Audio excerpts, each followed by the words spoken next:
Olá a todos, a bênção.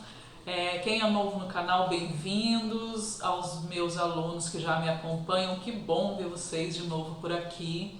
Essa é a segunda aula da nova temporada 2025 e a gente está fazendo uma série de vídeos de conhecimentos gerais para costura e também para costura de roupas de axé especificamente. Hoje nós vamos falar um pouco sobre tecidos, né? Essa matéria-prima tão importante pra gente, né?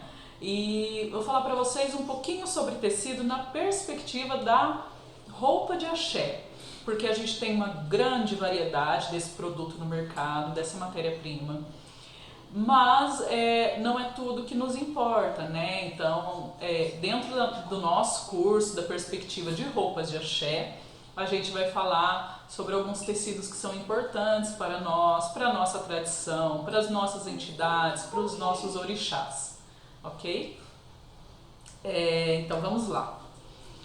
Os tecidos dentro da costura de roupa de axé, eles têm uma importância para as entidades, uma importância de que a entidade vai estar bem vestida, de que a entidade foi presenteada muitas vezes pelo seu filho, pela sua filha. Então nós temos aí muito uso, hoje em dia, muito de cetim, às vezes de um tecido estampado, de uma coisa mais leve. São tecidos mais leves, tecidos para saias, né? Tecidos de capa dos exus. Aí nós temos o exu veludo, né? Que usa, como o próprio nome já diz, capa de veludo. Enfim, vários tecidos que a gente usa para as nossas entidades. E quando a gente vai para o candomblé, ele é todo cercado de uma grande hierarquia. Então os tecidos, ele também conta essa história, né? Não à toa, isso não é uma tradição recente. Na África, todos os tecidos, eles contam uma história, da sua religiosidade, da sua posição social, do quanto você é poderoso naquela sociedade. E durante o tempo todo da história dos tecidos africanos, desde os primeiros, até mesmo hoje em dia, os tecidos são usados como mensageiros. Então cada desenho, ele queria significar uma mensagem. Então vamos supor, eu engravidei e eu estou para parir filho e eu quero mandar essa mensagem para minha mãe que morava longe. Eu mandava um tipo de tecido e ela recebia a mensagem, ela sabia que eu estava para dar à luz. Então os tecidos, eles comunicam, né? A roupa que a gente usa no nosso dia a dia, ainda hoje a gente usa para comunicar alguma coisa. Hoje eu estou feliz, eu quero botar uma roupa bem extravagante ou irreverente. Hoje eu não estou tão bem assim, daí você vai, mergulha no guarda-roupa, não combina nada com nada e sai daquele jeito. E tá tudo bem, né? Então o tecido, as roupas, as nossas vestimentas, elas sempre foram comunicação. Elas são comunicação ainda hoje. E na costura de roupa de axé não é diferente, né? É claro que as coisas vão mudando um pouquinho com o tempo, então a gente tem umas coisas muito tradicionais por um lado e algumas novidades, né? A renda paraíba, né? O ponto palito, hoje em dia temos muito uso de entremeio e outros tecidos. Então tudo vai depender da sua casa, do seu pai, da sua mãe de santo, do pai de santo, da mãe de santo, do seu cliente. Ele vai chegar e vai falar, olha, eu preciso de uma roupa de tal tecido, porque aquilo comunica se é uma iniciação, comunica se ele já tem um posto maior dentro da casa de axé, comunica a sua hierarquia, né? O pano da costa, ele tem um significado muito importante para nós que somos mulheres dentro do candomblé, né? Inclusive, é uma curiosidade, né? Eu descobri nas minhas pesquisas há pouco tempo. Vocês sabem por que pano da costa chama pano da costa? Depois, no final do vídeo, deixa aí nos comentários que no final do vídeo eu explico certinho, tá bom? Vamos começar lá com os tecidos. Olha, trouxe aqui algumas amostras para vocês de algumas coisas das quais a gente usa bastante, né? Hoje em dia, na costura, e algumas novidades, né? Então no começo se usava muito um tecido leve chamado morim, né? Ainda hoje a gente usa muito morim dentro dos rituais do candomblé, mas a gente se fazia roupa também de morim, e muito bonitas, né? Que é um tecido, às vezes a gente acha tão simples, tão umas tramas abertas e tal, mas muito bonitas. É um tecido tradicional dentro da nossa religião e é um tecido que hoje em dia a gente quase não vê roupas de morim, né? Então entrou alguns substitutos tão leve quanto ele pra gente usar hoje em dia. Olha, esse é um tricoline e esse é um percal. As pessoas confundem muito um com o outro e tal, às vezes chega na costureira, nem sabe pedir qual a diferença do tricoline para o percal. Acho que aqui vocês não vão conseguir ver muito bem. Esse é o percal, ó. Deixa eu ver se eu aproximo um pouquinho. Vocês estão vendo? Ele tem, o fio dele é reto, né? Ele tem esse caminho, o fio é bem reto. E o tricoline, ele é tricotado. Por isso vem o nome tricoline. Ele é assim, ele é uma trama cheia de mini quadradinhos. Enquanto esse daqui são fiozinhos, esse é diferente. Esse é 100% algodão. O percal a gente também tem ele no 100% algodão, mas esse especificamente ele é misto com poliéster. Tá? Porque o poliéster, como ele é uma fibra sintética, ele é usado para baratear o custo do tecido. Enquanto esse daqui sai mais ou menos R$30 às vezes o metro, esse sai 15, 20, porque ele é usado a fibra sintética é mais barata que o algodão, né? Então ele é usado para baratear o tecido, tá bom? Então, gente, esses tecidos simples, leves, a gente usa para fazer as roupas de iniciação, né? Dos filhos do candomblé. Roupa de ração, pano de cabeça, que é uma peça mais simples, né? Muitas vezes a gente só enfeita a ponta, às vezes uma saia, um pano da costa, os conjuntos masculinos. Algumas variações para esses tecidos, pode ser o Oxford, muito usado, pode ser a sarja também, né? Principalmente para as calças masculinas, é um tecido mais grosso, mais encorpado e mais resistente, né? Ou um algodão mais rústico. Esse tecido de algodão mais rústico é aquele tecido que a gente usa para fazer pano de prato, né?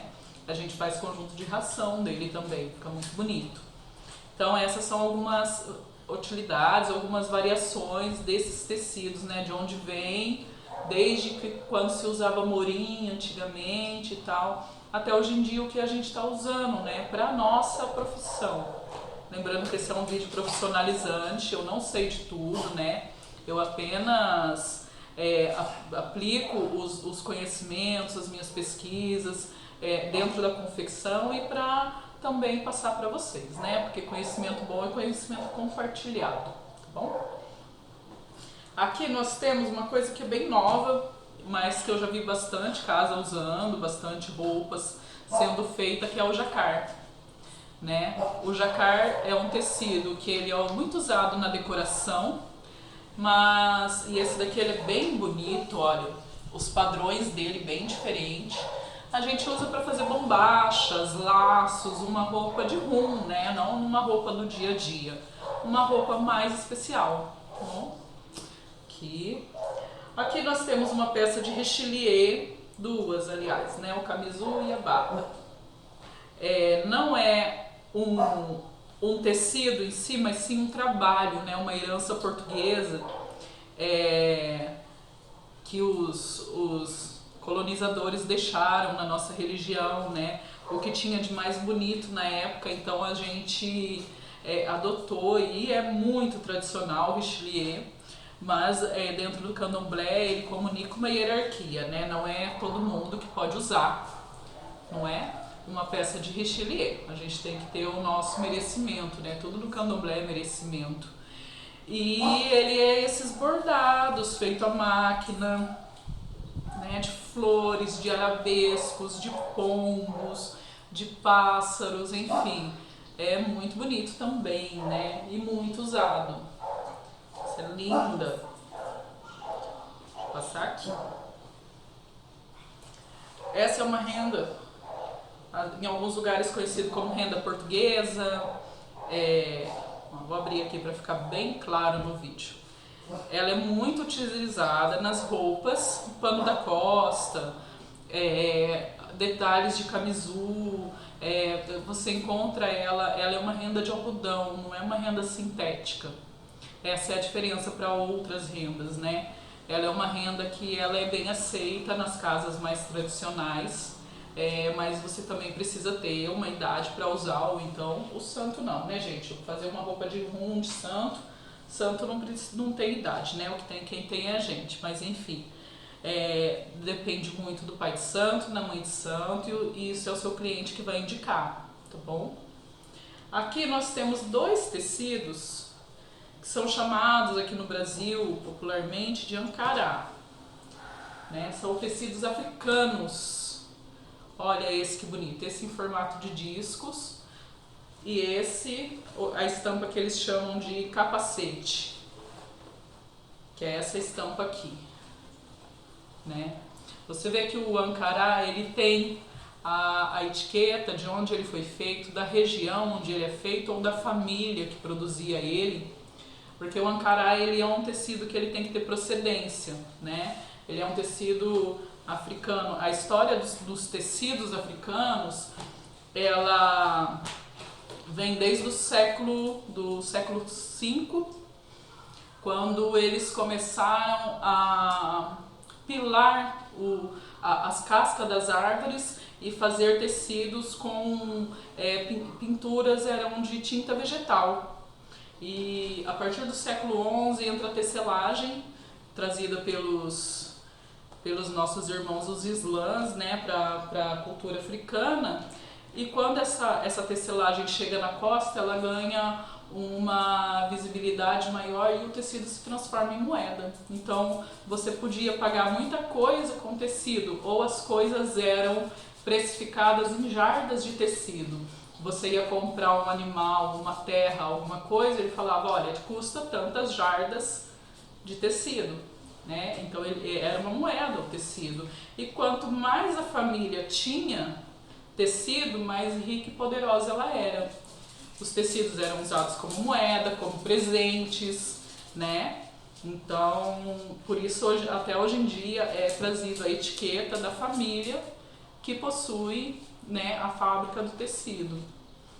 Com a entrada dos colonizadores, dos portugueses, né, os traficantes né, europeus, aí os tecidos foram ganhando cada vez mais valor. Essa aqui é uma saia que ela está usando dois tecidos, né? Então esse tecido aqui é o algodão, que eu mostrei no começo, um percal de algodão puro. E aqui é feito um outro tecido. Esse outro tecido aqui, ele é feito, os nossos entremeios, que hoje em dia a gente usa muito entremeio na costura. Você nada mais você está fazendo do que tecendo o seu próprio padrão de tecido. Então, vira uma peça única, né? Porque quantas outras pessoas vão colocar a mesma sequência? É muito difícil porque tem muita variedade de entremeios e a gente está sempre inovando, né? Então aqui você teceu. Quando você faz uma peça assim, você é uma tecelã, você é uma artesã, né? Você agregou valor, um valor inestimável, porque essa é uma peça única. Você colocou valor na tua roupa, né? A gente faz emendando as faixas de entremeio, né? Mas tem técnica também para emendar, para não franzir, para ficar bem bonito, elegante. Tá? Então, esses são alguns tecidos que a gente usa hoje em dia na nossa costura de roupa de axé, né? Uma variedade infinita de várias possibilidades, porque a gente pode mesclar muita coisa, mas é muito importante que a gente saiba trabalhar com cada um. Eu falei para vocês no começo do vídeo, né, que eu ia contar a história do pano da costa, porque ele se chama pano da costa, né? Chama pano da costa porque vinha da costa ocidental africana, assim como sabão da costa, palha da costa, Não é porque a gente coloca nas costas, é porque vinha da costa ocidental. Então, todos os panos africanos, como esses panos aqui, né, que vieram de lá, são pano da costa. Todo pano que vinha de África se chamava pano da Costa do Santo. Então, esses são panos da Costa do Santo. E depois, abreviando, ficou pano da costa, o chale que as mulheres usam, né, no candomblé para proteger os seus órgãos reprodutores, seios, úteros, enfim. E aí ficou só pano da costa, tá bom? E aí, gente, vocês gostaram da aula? Quem gostou, dá um joinha, compartilha com uma amiga, com um amigo, tá? Apoia o nosso trabalho e para o nosso conhecimento chegar a mais pessoas, porque conhecimento bom é conhecimento compartilhado, tá bom? Beijo, até o próximo vídeo.